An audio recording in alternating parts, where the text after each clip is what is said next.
사랑하는 대길의 모든 성도님, 저희 이른 아침에도 보고 또 이렇게 저녁에도 뵈니까 너무 반갑고 또 너무나 즐겁습니다. 이렇게 함께 모여서 예배로 초청해 주신 주님의 명령 앞에 함께 모여서 예배자로 예배드릴 수 있음을 너무나 감사드립니다. 우리 한 번 더 주님에게 영광의 박수 올려드렸으면 좋겠습니다. 오늘 우리가 함께 살펴볼 말씀은 마가복음의 이 시작 부분을 함께 살펴보려고 하는데요. 먼저 우리 1절을 한번 같이 읽어보겠습니다. 1절입니다. 하나님의 아들 예수 그리스도의 복음의 시작이라. 아멘. 오늘 말씀에서는 이 마가복음을 시작하면서 이 예수 그리스도의 복음의 시작을 명확하게 알리고 시작하고 있습니다. 이어서 1절부터 8절까지는 그동안 세례 요한이 했던 행적들에 대해서 좀 나누고 있고요. 그리고 그 이후에 15절까지는 이제 예수 그리스도가 어떻게 복음을 준비하고 그 사역을 시작했는지에 대해서 나누고 있습니다. 오늘 특별히 저희는 이 14절과 15절 이 예수 그리스도가 전하고 있는 복음에 대해서 조금 살펴볼 생각입니다. 그러기 전에 우리가 먼저 이 앞에 있는 세례 요한을 좀 생각해보고 가야 되는데요. 이 요한은 예수님이 오신 이 신약의 시대에 참 상징적인 그런 인물입니다. 우리 예수님께서 본격적으로 공생애를 시작하기 전에 이 요한이 잡히는 사건이 일어납니다. 여기에는 굉장히 상징적인 의미가 있습니다. 이 누가복음 3장 4절에서는 요한에 대해서 이렇게 이야기합니다. 제가 읽어드리겠습니다. 선지자 이사야의 책에 쓴 바 광야에서 외치는 자의 소리가 있어 이르되 너희는 주의 길을 준비하라 그의 오실 길을 곧게 하라 이렇게 말합니다. 또 이어서 누가복음 16장 16절에서는 이렇게 이야기합니다. 율법과 선지자는 요한의 때까지요 그 후부터는 하나님의 나라의 복음이 전파되어 사람마다 그리로 침입하느니라. 아멘. 사랑하는 성도 여러분, 요한은 이 한 시대를 가늠하는 매우 중요한 인물입니다. 구약에서 그렇게 수없이 하나님의 말씀을 대언하고 예언하였던 그 선지자들은 이제 이 요한의 때까지였습니다. 그래서 오늘 이 예수 그리스도의 복음을 언급하면서 세례 요한의 사역을 이야기하는 것은 구약에 말하고 있는 이 메시아가 예수 그리스도임을 확실하게 증거하는 것입니다. 구약의 이사야 선지자 그리고 말라기 선지자가 예언하고 이스라엘 백성들이 기다리고 있던 그 메시아가 바로 이 예수님이라는 것입니다. 그리고 그들이 예언한 하나님의 사자, 이 예수님이 오시기 전에 먼저 온 이 메신저, 그가 바로 이 세례 요한이라는 것입니다. 그리고 이 세례 요한이 등장했다는 것은 이제 우리 주님이 등장하신다는 그런 복된 소식을 가리키는 것이기도 했습니다. 이사야가 이 이스라엘에게 선포한 지 700년이 지난 후였습니다. 말라기 선지자가 이스라엘에게 선포한 지 400년이 지난 시간이었습니다. 그리고 이제 이 예수 그리스도를 통해서 그 예언이, 이 오랫동안 기다렸던 그 예언이 성취되는 것입니다. 이전에 하나님의 직접적인 계시가 이 선지자를 통해서 이스라엘이라는 특정인들에게 전해졌다고 한다면 이 요한을 마지막으로 이제 모든 인류를 위한 메시지가 이 예수 그리스도를 통해서 전해졌습니다. 예수 그리스도의 사역의 시작으로 이 하나님의 나라의 복음이 본격적으로 전파되었다라는 것입니다. 오늘 본문에서는 이 예수님의 사역의 시작을 이렇게 이야기합니다. 우리 함께 14절을 같이 읽어보겠습니다. 요한이 잡힌 후에 예수께서 갈릴리에 오셔서 하나님의 복음을 전파하여. 아멘. 여기서 이 전파하다, 이 전파하여라는 말은 굉장히 중요한 단어입니다. 오늘날에는 이 전파하다라는 말을 군대 빼고는 잘 쓰지 않는 것 같습니다. 그러나 예전에는 이 옛날 시대 때는 이 전파하다라는 것은 황제나 왕이 매우 중요한 공언이나 선포 또는 법률을 제정하고 또는 이 황제의 결혼식이나 황제가 아들을 낳았습니다 이런 소식들을 전파한다는 역할을 가지고 있었습니다. 우리 주님께서는 이 전파하다라는 단어를 사용하시면서 오늘 복음을 전파하였다라고 성경은 증거하고 있습니다. 만왕의 왕이신 하나님께서 지금 이 세상의 모든 인류를 향한 정말 중요한 소식을 선포하고 전파하셨다는 것입니다. 그리고 지금 이 성경을 통해서 이 예수 그리스도, 만왕의 왕이신 이 영광의 왕 예수 그리스도가 하신 그 내용이 그대로 전파되고 있다, 이런 말이기도 합니다.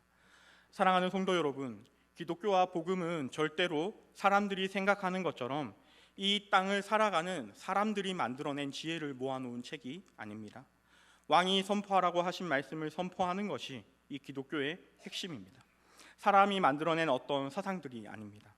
인생의 수많은 문제와 현실 속에서 그 문제에 대한 어떤 지혜로운 사람의 대처 방식, 어떤 지혜로운 사람의 해결 방식을 이야기하는 것이 이 성경이 아니라는 것입니다.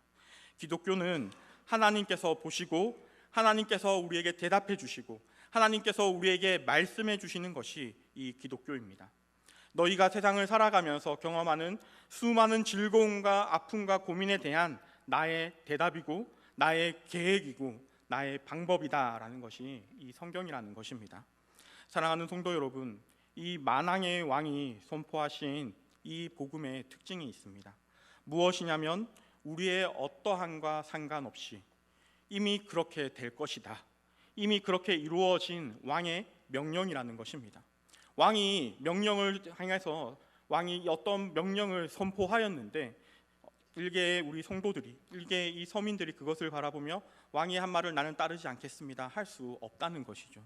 이미 왕이 선포하였고 이미 모든 왕국은 그 하나님 나라의 왕의 말대로 이루어져 간다는 것입니다. 그래서 우리의 노력과는 상관없이 이 만물의 왕이 선포한 그 명령을 너희가 어떻게 반응할 것이냐, 너희의 어떠함과 상관없이 너희가 순종하든 순종 안 하든 이미 너희의 구원은 정해져 있고 너희를 위한 예수 그리스도가 났으니 이제 너희의 반응은 어떠할 것이냐라가 오늘 본문의 질문인 것입니다. 왕이 선포하고 있는 그 귀한 메시지를 향해서 여러분과 제가 듣고 그 결과로 합당하고 바른 반응을 추구하도록 하는 것이 바로 기독교입니다. 왕의 선포를 듣는 자마다 순종하여 믿음으로 반응할 것을 요구하는 것입니다. 사랑하는 성도 여러분, 그렇다면 이 하나님의 복음이란 무엇입니까? 오늘 본문의 그 귀한 복음을 딱 한 절로 요약해 놓은 절이 있습니다. 우리 한번 15절을 같이 읽어보겠습니다. 15절입니다. 이르시되 복음을 믿으라 하시더라. 아멘. 이 짧은 본문 속에 기독교와 이 교회가 2000년 동안 선포했고 이 부여잡았던 복음의 내용이 요약되어 있습니다. 하나님의 복음을 우리에게 주님이 전파하셨는데 그 하나님의 복음이 무엇입니까? 때가 찼고 하나님의 나라가 가까워졌다는 것입니다. 사랑하는 여러분, 오늘 이 15절에 이 중요한 두 부분이 나옵니다. 먼저는 이 때가 찼다라는 것입니다. 우리가 앞서 살펴봤던 이 세례 요한도 때가 참에, 때가 차서라는 표현을 참 많이 사용하였습니다. 갈라디아서에도 보시면 하나님의 그 아들을 보내서 여자에게 나게 하시고 때가 찼다라고 이야기하는 것을 볼 수 있습니다.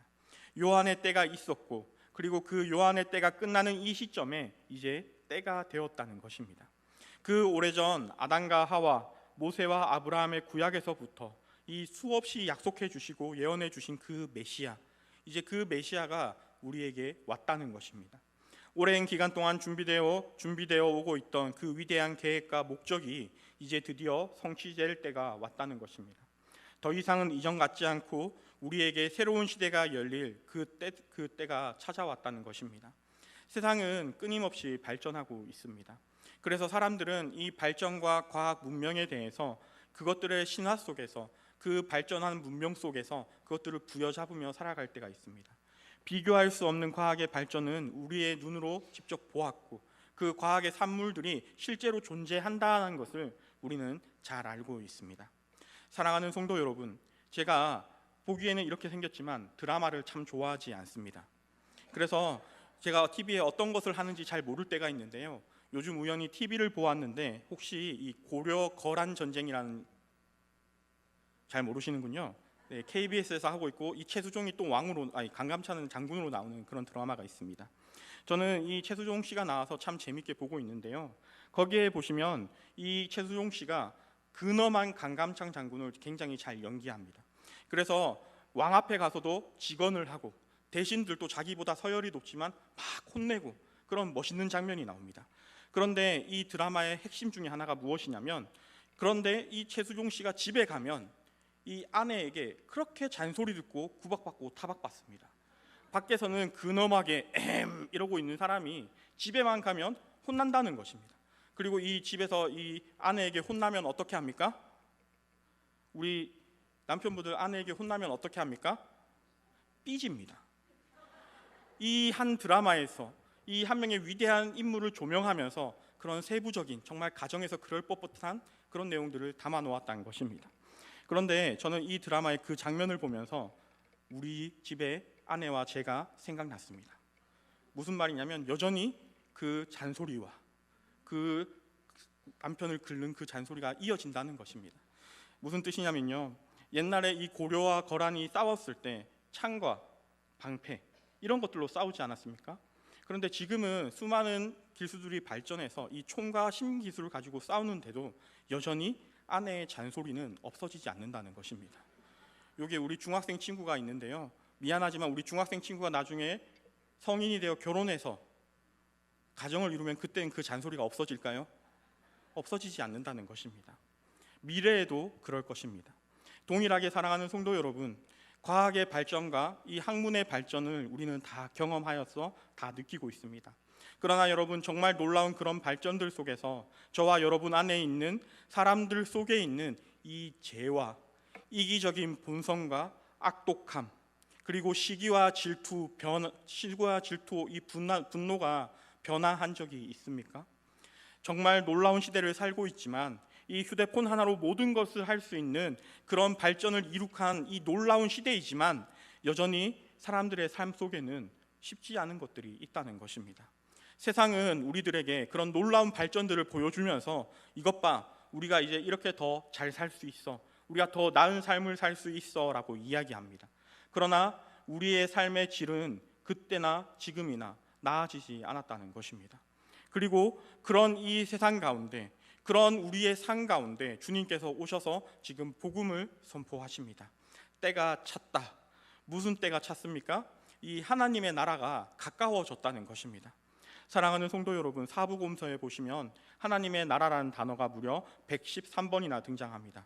그리고 그 중에서 72번을 예수님께서 직접 언급하시면서 하나님의 나라를 이야기하십니다. 주님이 공생애를 딱 시작하시면서 오늘 하신 첫 번째 메시지가 오늘의 본문입니다. 때가 찼고 하나님의 나라가 가까워졌다.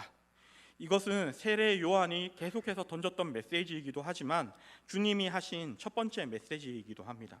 하나님의 나라가 가까이 왔다. 이렇게 주님께서 선포하신 것입니다.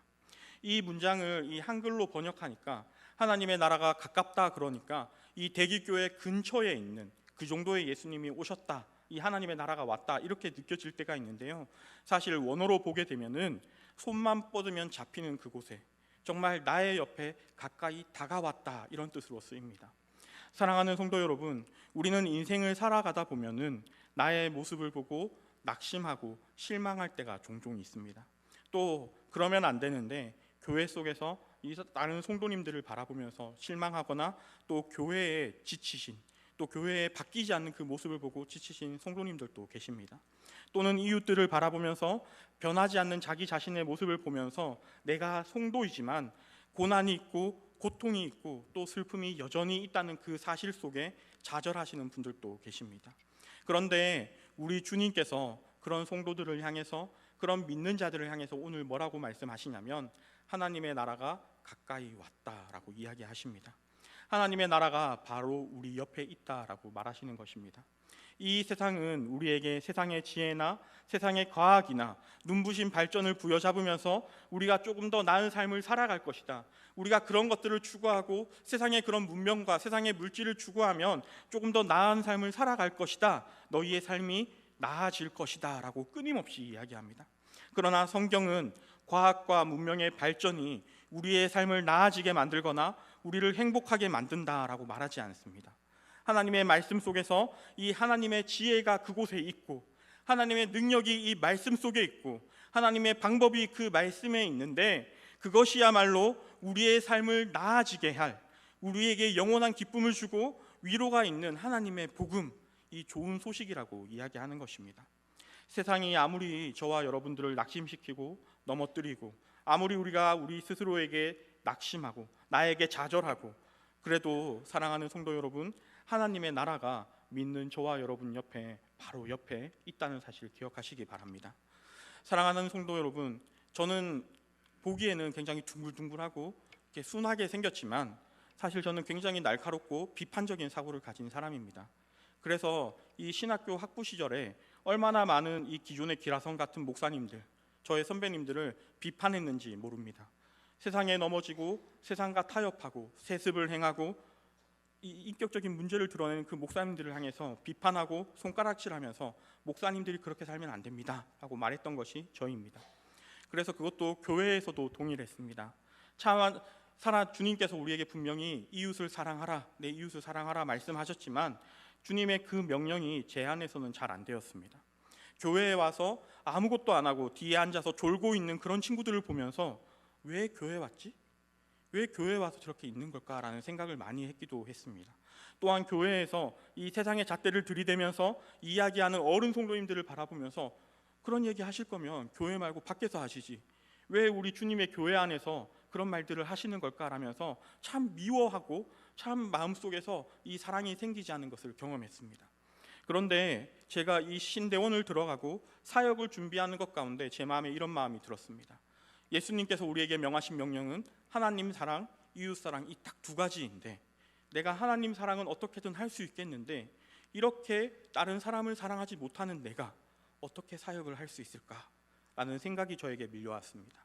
그래서 저는 이 전도사 사역을 시작하기 전에 정말 많은 시간을 이것을 가지고 몸부림쳤던 기억이 있습니다.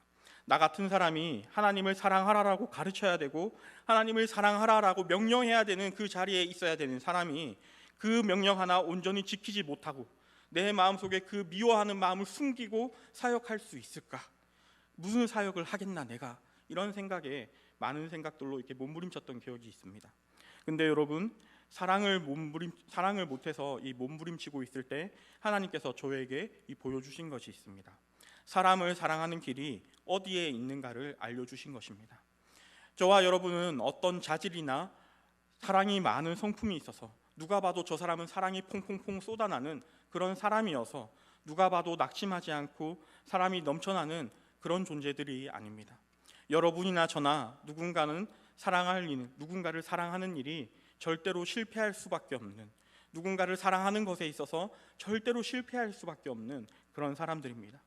그러나 그런 우리에게 하나님의 나라가 밀려 들어오면서 때가 찼고 하나님의 나라가 임하여서 우리가 그 안에 들어가게 되면 이 우리의 어떠함이 아니라 예수님 때문에 불가능해 보이는 사람을 사랑하는 일이 가능해지는 것입니다. 주 안에 사랑하는 여러분, 누군가를 사랑하지 못해서 절망하는 마음 또는 좌절하고 이 자기의 밑바닥을 본 사람들은 누구든지 간에 하나님의 나라가 왔고 다시는 포로된 상태에서 머물러 있지 않다는 것입니다. 눈먼 상태로 머물러 있지 않을 것이며 다시는 이 세상에 억눌려 있는 상태로 머물러 있지 않을 것이며 다시는 이 세상에 갇힌 자로 머물러 있지 않는 자유가 저와 여러분에게 주어졌습니다. 서로를 존귀하게 하지 못하고 자기밖에 존귀하게 할 줄 모르는 그런 우리가 자유케 되어서 남들을 살리고 사람들을 부욕해 할 줄 아는 참된 부요가 있는 하나님의 나라가 우리에게 주어졌습니다. 사랑하는 성도 여러분, 이것이 주님이 이 땅에 오셔서 선포하고 싶어 하시던 복음의 핵심적인 내용입니다. 하나님의 나라가 왔다.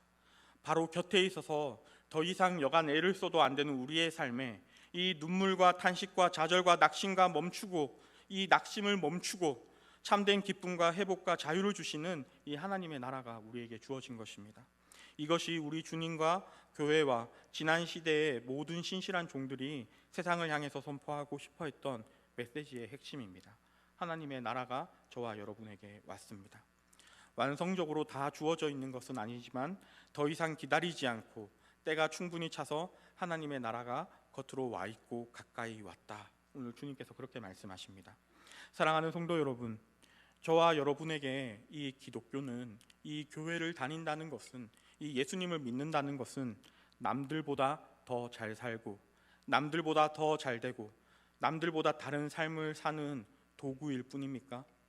아니면 실패와 좌절이 많은 이 땅을 사는데 이 문이 열려서 여전히 눈에 눈물이 일정한 정도로 묻어 있지만 하나님의 나라가 우리의 삶에 임하였기 때문에 우리에게 자유가 있고 눈 멀지 않고 이 땅을 살아가면서 눌리지 않고 참 자유가 있는 영광과 존영이 저와 여러분의 기독교 맞습니까?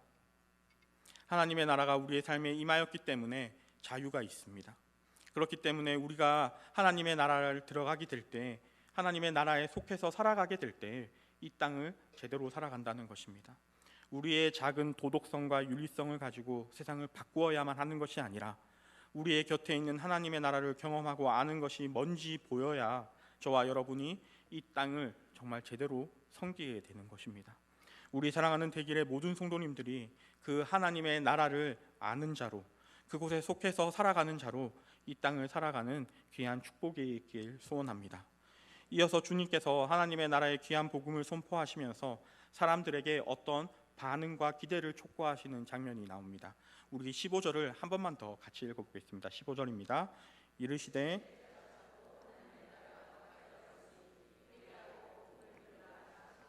아멘. 우리 주님께서 지금 우리에게 어떤 반응을 원하십니까? 회개하고 복음을 믿으라라고 명령하십니다. 사랑하는 성도 여러분, 오늘 말씀 속에서 우리가 진실한 성도인지 아닌지에 대한 이 시험지가 주어지고 있습니다. 바로 회개와 믿음입니다.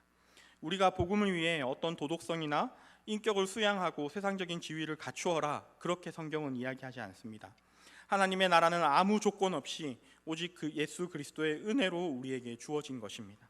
그래서 이 술을 먹는 사람들, 담배를 끊지 못하는 사람들이 너희 교회에 들어올 수 없다, 이렇게 말하는 것이 아니라 하나님의 가르침은 이 사람들을 거기서 끊고 막아라, 이런 것이 아니라 교회라는 공동체 속에 들어와서 예수 그리스도의 은혜라는 새 술에 취하게 되었을 때 이 헌술의 맛을 잃어버리게 되는 것입니다. 우리의 있는 모습 그대로를 부르셨고 저와 여러분은 어떠한 꾸밈이나 조건 없이 주님의 교회에 들어올 수 있는 것입니다. 그런데 여러분, 오늘 말씀을 보십시오. 대신에 주님께서 우리에게 회개와 믿음이 있어야 한다라고 명령하십니다. 회개는 우리가 너무나 잘 알고 있듯이 이 가는 길의 방향을 돌이키는 것을 회개라고 합니다. 저와 여러분이 끊임없이 나 중심적인, 내가 세상의 중심인 세상에서 내가 주인공인 것처럼 살아왔습니다. 아무도 나는 그렇게 살지 않았습니다 말하지는 않지만 우리는 우주의 중심에, 나의 삶의 중심에 내가 있었습니다. 세상이 끝없이 외치는 메시지가 무엇입니까? 너는 할 수 있어. 나는 할 수 있어. 끝없이 자신을 믿고 자기의 가능성을 바라보며 자신을 신뢰하며 살아가라 라고 말하는 것이 이 세상의 메시지입니다. 그런데 성경은 무엇이라고 말합니까? 너 마음대로 살아가면, 너만 믿고 의지하고 살아가면, 그렇게 살면 망한다 라고 말하는 것이 성경입니다. 인생의 주인이 마치 나인 것처럼 살다가 그 주인의 행세를 멈추고 이 진정한 주인을 모시는 그 삶의 방향으로 지금 이 삶의 방향을 바꾸라는 것입니다. 그것이 회개입니다. 그래서 우리가 그 말씀 그대로 회개하고 우리의 삶을 바꾸어서 살아보면 어떻습니까? 어렵습니다. 쉽지 않습니다. 태어나서 예수님을 만나기 전까지는 자기가 인생의 주인처럼 살아왔기 때문에 주님을 만나고 이 삶의 방향을 바꾸니까 힘이 듭니다. 그러나 사랑하는 성도 여러분, 힘들지만 이 방향을 바꾸어 사는 삶을 한번 해보십시오. 주님을 따라서 사는 삶은, 주님이 우리의 주인인 그 삶은 힘이 들지만 그 삶을 살아갈수록 이 간격이 있습니다. 우리의 삶의 문제와 고민들, 어려움에 그렇게 울고 분통해 있었는데 우리 주님께서 우리의 인생의 모든 값을 완전히 지불해 주셨습니다. 그래서 변화되지 않는 우리의 삶, 우리에게 늘 있는 그 고통, 우리의 문제가 비록 일정한 정도로 계속해서 우리에게 남아있지만 여전히 우리가 힘들지만 그럼에도 불구하고 우리에게 놀라운 간격과 은혜의 순간들이 우리에게 찾아온다는 것입니다. 사랑할 수 없었던 우리의 그 마음에 이 주님께서 오시니까 자기 자신이 먼저 용서되고, 그렇게 할 수밖에 없는 내 자신이 먼저 용서되고 이웃이 다른 사람이 사랑스러워지기 시작한다는 것입니다. 사랑하는 성도 여러분, 그렇게 사랑할 수 없는, 사랑할 마음이 없었던 제가 어떻게 여러분들 앞에서 이렇게 사역을 할 수 있었겠습니까? 제가 그 문제들을 부여잡고 비판하고 비난하고 그들을 미워했던 그 마음을 부여잡고 회개했을 때, 그때 비로소 주님께서 다른 사람을 사랑하는 마음이 어떤 것인가에 대해서 알려주셨습니다.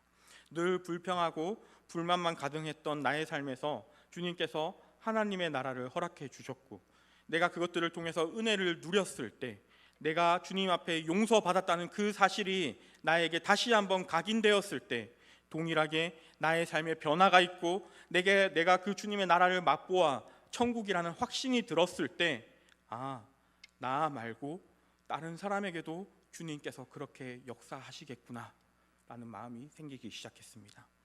동일하게 그 다른 사람들이 바뀌지는 않지만 지금은 안 바뀌어도 틀림없이 우리 주님 때문에 바뀔 것이다 하는 신뢰가 생기자 사람들이 낙심의 대상이 아니라 기쁨의 대상이 되기 시작했습니다. 사랑하는 성도 여러분, 여러분들이 부여잡고 있는 삶의 문제가 있으십니까? 여러분들의 마음속에 오래도록 해결되지 않는 죄의 문제가 혹시 있으십니까? 아니면 교회는 열심히 다니지만 아직도 사람을 사랑하는 것이 무엇인지 모르는 성도님들 혹시 계십니까? 삶의 방향을 한번 바꾸어 보십시오.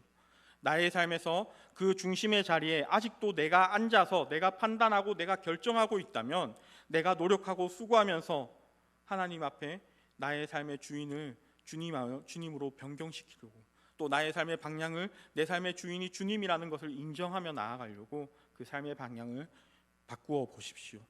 잠깐 이 삶의 방향을 바꾸는 것에 어려움이 있을 수 있습니다. 그러나 어느 순간부터 너무너무 감격스러운 삶과 하나님의 나라의 영광들이 이렇게 나의 안으로 밀려 들어오는 것을 보게 되실 것입니다. 우리가 회개하고 방향을 바꾸고 복음을 믿을 때 우리의 삶에는 변화가 찾아오고 감격과 기쁨과 놀라움과 복됨이 반드시 찾아옵니다. 사랑하는 여러분, 하나님의 나라는 아무 자격 없이 그저 예수 공로를 의지하는 믿음으로 들어가는 것입니다. 바로 우리의 옆에 있습니다. 예수님 당시에 이 창녀들이 믿었고 세리들이 믿었던 그 복되고 영화로운 나라가 바로 옆에 있습니다. 그러므로 누구든지 방향을 돌이켜서 자기를 의지하고 자기를 우선하는 자리에서부터 하나님을 신뢰하고 예수님을 의지하는 자리로 돌아가는 모든 자마다 하늘의 문이 열리는 복된 은혜가 있다는 것입니다. 그런 복된 은혜를 꼭 누리고 살아가시는 우리 대길교회 성도님들 되길 소원합니다. 사랑하는 성도 여러분, 2024년이 이제 시작되었습니다. 한 해를 시작하면서 어떤 결단과 기대를 가지고 계십니까? 존경하는 이 담임 목사님께서 설교를 통해서 이런 말씀을 하신 적이 있습니다. 의에 대해서는 한 발 다가서고 죄에 대해서는 한 발 물러나는. 사랑하는 성도 여러분, 저와 여러분의 2024년이 그냥 그 자리에 머물러서 내가 작년에 믿었던 예수님과 이 2024년에 믿던 예수님이 동일해서는 안 됩니다. 비록 우리가 죄인이라서, 비록 우리가 이 세상에 매여 있어서 한 번에 많은 발자국들을 남기며 달려나갈 수는 없을지라도 오늘 이 목사님이 하신 말씀처럼 한 발자국 의에 대해서 전진하고 죄에 대해서는 한 발자국 물러나는 그런 우리의 삶이 되어야겠습니다. 사랑하는 성도 여러분, 여러분과 저의 2024년이 그런 복된 한 해가 되길 소원합니다. 모든 성도님들이 이 한 해 동안 바로 곁에 있는 이 귀한 하나님의 나라 풍성하게 경험되고 이루어지고 누려지는, 또 한 발 더 예수님을 닮아가는 그런 복된 여러분의 삶 되시기를 바라고 축복합니다. 기도하겠습니다. 참 사랑이 많으신 하나님 아버지, 감사합니다.